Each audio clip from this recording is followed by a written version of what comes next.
Hai semuanya, Assalamualaikum warahmatullahi wabarakatuh. Saya Yusuf Adirakso. Di sini saya akan menjelaskan apa itu konsep energi. Ya, pertama adalah ada hukum kekenalan energi, yaitu di mana energi tidak dapat diciptakan atau dimusnahkan, tetapi dapat berubah bentuk dari bentuk ke bentuk lainnya.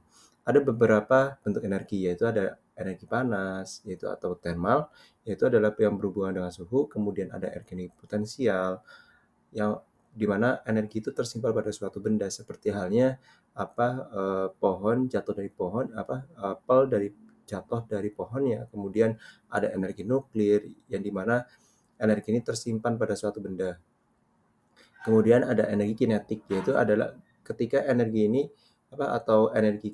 ketika bendanya itu bergerak. Kemudian ada energi listrik, di mana dia itu yang diakibatkan oleh akibat adanya medan listrik. Kemudian ada energi elastis, terus ada yang disebabkan oleh deformasi material seperti halnya per. Kemudian ada energi kimia, yaitu energi yang bentuk energinya tersimpan dalam ikatan molekul atau ikatan atom. Kemudian ada energi magnet, di mana energi ini diakibatkan adanya medan magnet.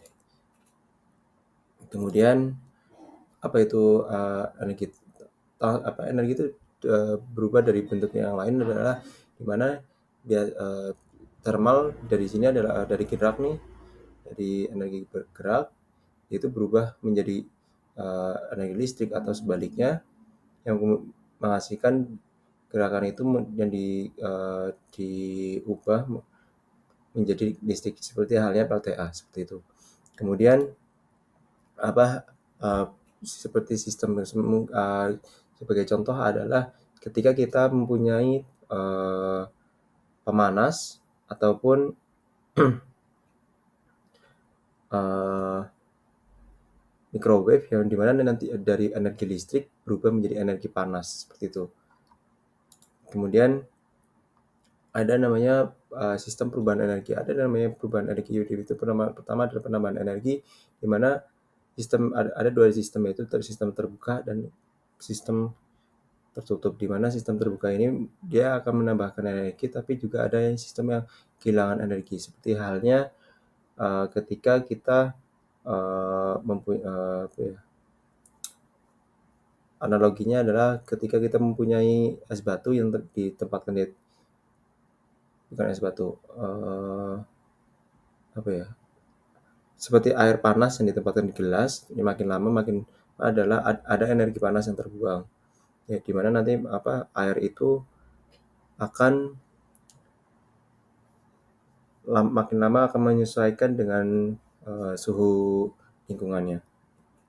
Kemudian ada energi sistem tertutup, di mana energi kalor yang masuk tidak terhalang, sehingga energi yang di dalamnya atau materi yang di dalam sistem terjaga. Kemudian contoh lainnya adalah ketika kita menggunakan pemanas udara, kita akan menyalurkan energi listrik ini yang akan memanaskan elemen, sehingga udara dingin yang melalui atau disedot ke elemen pemanas, sehingga keluarnya nanti adalah energi panas, udara panas.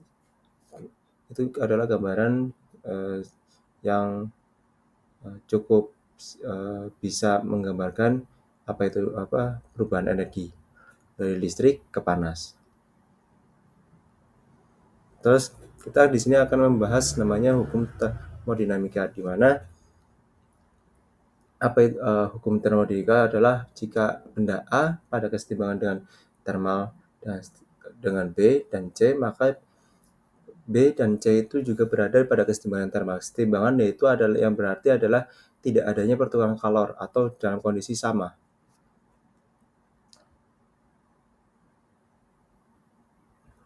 Dalam hal ini, jika benda A ini ada kesalahan.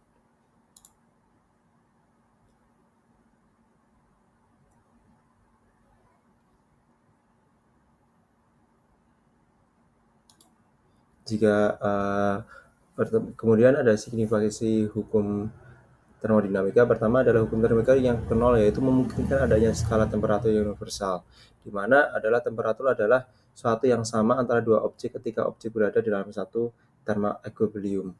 Di mana nanti jika ada A atau B, yaitu suhunya kondisinya sama, maka yang C juga sama. Seperti itu, atau sebaliknya. Hukum termodinamika sebab hukum nol. Hukum ini digagaskan oleh setelah ketiga hukum termodinamika, di mana hukum ini sangat penting sehingga harus digagas menjadi suatu hukum. Namun karena sangat sederhana, maka hukum ini ditaruh di posisi nol. Kemudian ada namanya energi. Kita akan membahas namanya energi dan kelangsungan hidup manusia, di mana energi yaitu dalam kehidupan modern, energi itu sangat penting bagi kehidupan manusia. Ada beberapa kita mendukung kehidupan masyarakat, yaitu pertama adalah dalam bertransportasi. Dalam transportasi ini adalah kita membutuhkan bahan bakar ataupun energi-energi yang lain yang nanti kita yang memudahkan kehidupan kita. Terus ada industri, rumah tangga, dan lainnya.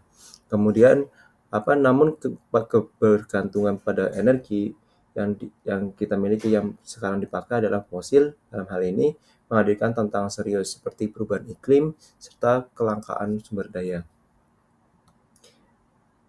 Pertama ada jenis-jenis energi, yaitu pertama adalah energi fosil, yaitu seperti contohnya adalah minyak, gas, dan batu bara, di mana memiliki dampak emisi karbon dan polusi udara serta sumber daya yang terbatas. Kemudian ada sumber energi yang jenis energi yang terbarukan, di mana energi terbarukan adalah energi yang dapat diperbarui. Sehingga sebagai contoh, bukan yang bisa berubah, yang selalu ada, nggak mungkin nggak habis. Itu pertama adalah matahari, angin, air, geothermal, atau biomasa. Kelebihan dari energi terbarukan ini adalah pertama adalah ramah lingkungan, di mana dia itu tidak menghasilkan karbon atau polusi udara dan serta tidak habis karena ketersediaan yang tidak terbatas. Kemudian ada energi nuklir, di mana energi ini dihasilkan dari reaksi kimia. Potensinya memiliki energi nuklir ini juga memiliki energi yang besar dalam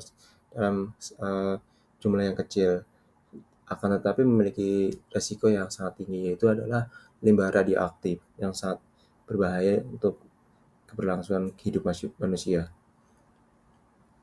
Kemudian tantangan yang dihadapi pada manusia saat ini adalah pertama adalah ketergantungan energi fosil, di mana kita tidak bisa menggantikan peran energi fosil dalam jangka pendek karena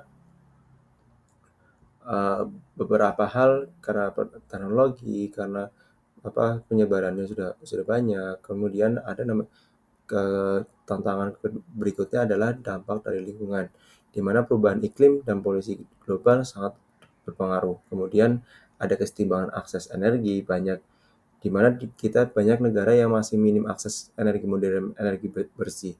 Kemudian ada infrastruktur energi terbarukan, karena membangun suatu renewable energi itu perlu biaya dan waktu yang tidak sedikit. Kemudian solusi menuju keberlanjutan energi ini?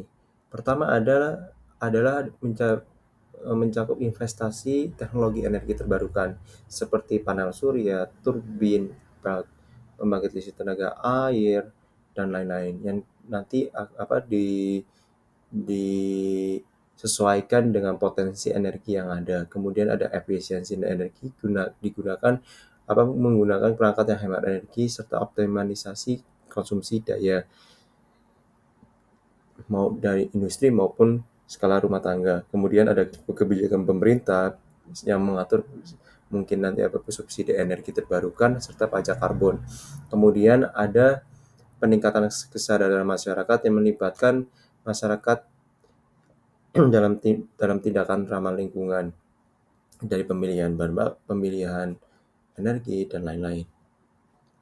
Kemudian energi dan keberlangsungan seperti contoh di Jerman juga berhasil mengintegrasikan energi terbarukan hingga 40% dari konsumsi energi nasionalnya. Terus kemudian ada di Islandia, di mana dia energi dari negara Islandia ini 100% energinya berasal dari sumber energi terbarukan, seperti halnya dari geothermal maupun hidro seperti plta, pembangkit listrik tenaga air. Kemudian hasil dari penggunaan energi bersih ini adalah pengurangan emisi karbon serta energi yang lebih stabil serta kualitas hidup masyarakat yang meningkat untuk negara tersebut. Sekian dari saya, terima kasih.